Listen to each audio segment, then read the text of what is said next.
అందరికీ నమస్కారం. చాలా సంతోషం.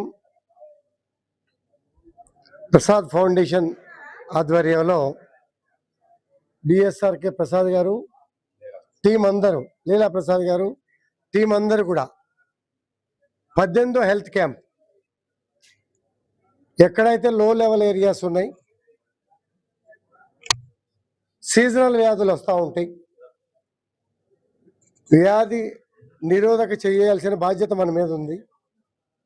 అన్ని ప్రాంతాల్లో ఇవాళ అన్ని టెస్టులు కాకుండా క్యాన్సర్ స్క్రీనింగ్ టెస్ట్ కూడా పెట్టడం చాలా సంతోషం, అభినందనీయం. దాంతోపాటు ఆదివారం రోజున డాక్టర్స్, సిస్టర్స్, మెడికవర్ కుటుంబ సభ్యులందరూ కూడా మనకి సమయం కేటాయించటం, డాక్టర్స్కి, సిస్టర్స్కి అందరికీ పేరు పేరున అభినందనలు, శుభాకాంక్షలు. దాంతోపాటు ఇవాళ ఈ హెల్త్ క్యాంపులు అనేవి చాలా ఇంపార్టెంట్. ఏదో జబ్బులు వచ్చి ముదిరి లక్షల కోట్ల రూపాయలు ఖర్చు పెట్టే పరిస్థితులు ఈరోజు చూస్తూ ఉన్నాం. అటువంటి పరిస్థితులు అధిగమించాలి, ముందు జాగ్రత్తలు తీసుకోవాలి. ఇవాళ అన్ని టెస్టులు కూడా బీపీ, షుగర్, మరి రకరకాలుగా అన్ని టెస్టులు చేస్తూ ఉన్నారు. అలాగే కార్డియాలజీ కూడా నడుస్తూ ఉంది, గైనకాలజీ కూడా నడుస్తూ ఉంది, క్యాన్సర్ స్క్రీనింగ్ టెస్ట్ కూడా నడుస్తూ ఉంది. ఇవన్నీ కూడా చాలా ఇంపార్టెంట్. రాకముందు ముందు జాగ్రత్తలు తీసుకోవాలా, ఇనిషియల్ స్టేజ్లో గుర్తించాలా, దానికి సూటబుల్గా ట్రీట్మెంట్ తీసుకున్నట్టయితే చాలా తక్కువలో కుటుంబం అంతా సంతోషంగా ఉంటుంది. ఇవాళ ఇళ్ళు అమ్మినా, ఆస్తులు అమ్మినా క్యాన్సర్లు వస్తే లివర్, లంగ్స్, కిడ్నీస్ వ్యాధులు ఎక్కువగా వస్తున్నటువంటి పరిస్థితులు చూస్తూ ఉన్నాం. క్యాన్సర్ పేషెంట్లు అయితే ఎన్ని హాస్పిటల్ ఉన్నాయి, అన్ని హాస్పిటల్ నిండిపోయినాయి. మేము రోజు చూస్తూ ఉంటాం కాబట్టి మీకు తెలియకపోవచ్చు, నిండిపోయినాయి హాస్పిటల్స్ అన్ని. ఇటువంటి పరిస్థితుల్లో ముందు జాగ్రత్తగా హెల్త్ క్యాంపులు వాడుకొని ఏమన్నా ఇండికేషన్స్ ఉన్నాయి, ఏమన్నా ఇబ్బందులు ఉన్నాయి, డాక్టర్స్ సలహాలు, సూచనలు తీసుకొని రేపటి నుంచి ట్రీట్మెంట్ చేసుకోవడానికి, మనం ఫిట్నెస్గా ఉన్నామని తెలియజేయటానికి కూడా బాగుంటుంది. ఒకటి. రెండోది, వాకింగ్ కానీ, యోగాలు కానీ, ధ్యానం కానీ, మంచి వాతావరణం విషయంలో కాలనీ అసోసియేషన్ మిత్రులంతా కూడా ఇక్కడ ఉన్నారు, ప్రత్యేకంగా శ్రద్ధ పెట్టాలా. ప్రభుత్వ పరంగా ఈ 2-3 నెలల్లోనే 40 కోట్ల రూపాయలు పార్కులు కానీ, వాకింగ్ ట్రాక్స్ కానీ, గ్రీనరీ కానీ, చిల్డ్రన్ ప్లే ఎక్విప్మెంట్ కానీ, జిమ్ ఎక్విప్మెంట్ కానీ అన్ని చోట్ల కూడా 40 కోట్ల రూపాయలు ఖర్చు పెడతా ఉన్నాం. పార్కులు డెవలప్ చేస్తూ ఉన్నాం. ఇంకా రోడ్లు, డ్రైనేజ్ అంటారు, అది నిత్య జీవితంలో ఒక పార్ట్. అవన్నీ కూడా చేస్తూ ఉంటాం.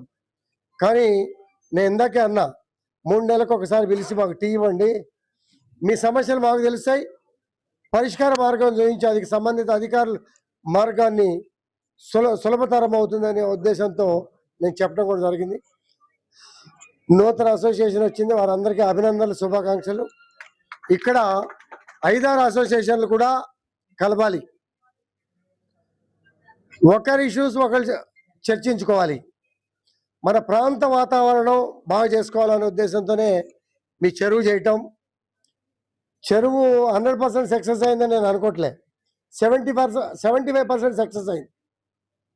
దాని అంచెలుగా ఎవ్రీ ఇయర్ మనం మెరుగైన వసతులు, వనరులు కూడా చేసుకున్నట్టయితే, మరి గతంలో 30 ఏళ్ళు చెరువులో అడుగు పెట్టడానికి లేదు. చెరువు దగ్గరికి వెళ్తే మంచి సువాసనలు వచ్చినాయి, మీకు మురుగు వాసనలు. ఇవాళ అటువంటి పరిస్థితి లేదు. తాత, అమ్మమ్మ, నాయనమ్మలు పిల్లల్ని తీసుకొని వాకింగ్ ట్రాక్ చేసే విధంగా అక్కడ చేసాం. అక్కడ చిల్డ్రన్ ప్లే ఎక్విప్మెంట్ పెట్టాం, జిమ్ ఎక్విప్మెంట్ పెట్టాం, వాలీబాల్ పెట్టాం. ఇంకా కూడా కొన్ని అరేంజ్మెంట్లు కూడా చేస్తూ ఉన్నాం, షటిల్ అరేంజ్మెంట్లు కూడా చేస్తూ ఉన్నాం. ఈ అవకాశాలన్నీ వాడుకొని ఎక్కడన్నా ప్లేసెస్ ఉన్నాయి, ఆ ప్లేసెస్లో మనకు అనుకూలమైనటువంటి వాతావరణం చేసుకోవడానికి, ఆరోగ్యకరంగా. ఫస్ట్ కావాల్సింది ఆరోగ్యం. ఆరోగ్యం ఉంటే ఏదైనా చేయగలుగుతాం. కాబట్టి మరి వాళ్ళ మన డాక్టర్స్ అందరూ కూడా అక్కడ 10 గంటలున్నా, 12 గంటలున్నా, 24 గంటల హాస్పిటల్లో ఉన్నా ఆదివారం రోజున మనకి టైం స్పేర్ చేయటం అంటే చాలా గొప్ప విషయం. ఎవరు ఏమనుకున్నా కనపడని దేవుళ్ళని బ్రహ్మాండంగా పూజ చేస్తాం, కానుకలేస్తాం. కనపడే దేవుళ్ళు ఎవరైనా ఉన్నారంటే డాక్టర్స్ అని చెప్పడానికి నేనైతే గర్వపడతా. ఎందుకు నీకు ఈ ప్రాబ్లం ఉంది, ఇలా చేయించుకో. మంచి మాటలతో సగం జబ్బు తగ్గించిన మందుతో సగం జబ్బు తగ్గిస్తారు. ఇవాళ రెసిస్టెన్స్ పవర్, ధైర్యము చాలా చిన్న చిన్న వ్యాధుల్ని అధిగమిస్తుంది, దానిలో ఎటువంటి డౌట్ లేదు. అక్కడే నాగేశ్వరరావు గారు క్యాన్సర్ వచ్చి 6 నెలల్లో సంవత్సరంలో చచ్చిపోతా అని చెప్పి ఆయనకు తెలుసు. క్యాన్సర్ వచ్చిందని చెప్పి నేను భయపడలేదు, ధైర్యమే నా సంవత్సరాలు పెంచకపోవచ్చు, రోజులైతే పెంచుతుంది, దీనికి ధైర్యం ఉండాలని చెప్పి. కరోనా పరిస్థితుల్లో కూడా చాలామంది కరోనా రాలే, వ్యాక్సిన్లు తీసుకోలే, అయినా కూడా వాళ్ళు ధైర్యంగా ఉన్నారు. Resistance power. కరోనా మూమెంట్లో మన కుటుంబ సభ్యులు ఎవరైనా చనిపోతే కూడా మనం చూసుకునే దిక్కులేని పరిస్థితులు వచ్చినాయి.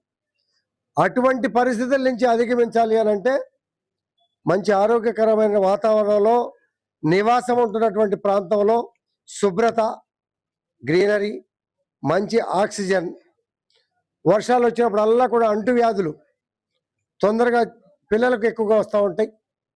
మరి వీటన్నిటిని కూడా ముందు జాగ్రత్తలు తీసుకొని మనం ఆరోగ్యకరమైన వాతావరణం చేసుకోవటంలో మన పాత్ర ఉంది, నా పాత్ర ఉందని ప్రతి ఒక్కళ్ళు భావిస్తే ఖచ్చితంగా దీనికి ఎన్ని కోట్ల రూపాయల నిధులు కావాలన్నా తీసుకొచ్చి ఈ ప్రాంతాన్ని బాగు చేసే బాధ్యత నేను తీసుకుంటా. మీరు ఎక్కడ కూడా భయపడాల్సిన అవసరం లేదు. మొట్టమొదటగా 2,350 కోట్లు వారం రోజుల కిందటే ముఖ్యమంత్రి గారితో ఈ ప్రాంతంలో శంకుస్థాపన. హైయెస్ట్ ప్రాబ్లం ఏమున్నది మనకి? ట్రాఫిక్. ఫ్లైఓవర్ పెట్టాం, అండర్ పాస్లు పెట్టాం, రోడ్డు వైండింగ్లు పెట్టాం. ఎవరిని ఇబ్బంది పెట్టకుండా, ఎక్కువ ఆస్తులు కోల్పోకుండా, మరి భవిష్యత్తు ఇవాళ హైరైజ్ బిల్డింగ్లు మరి 50, 60, 70 గజాల్లో ఇక్కడ లేవు, కానీ 7 ఫ్లోర్లు కట్టుకుంటున్నటువంటి ప్రాంతాలు, 20 మంది ఉండాల్సిన ఇళ్లలో 200 మంది ఉంటున్నటువంటి హాస్టల్స్. మరి వీటన్నిటికీ వనరులు, వసతులు కావాలంటే సడన్గా ఊహించని రీతిలో వస్తున్నప్పుడు సడన్గా రావు.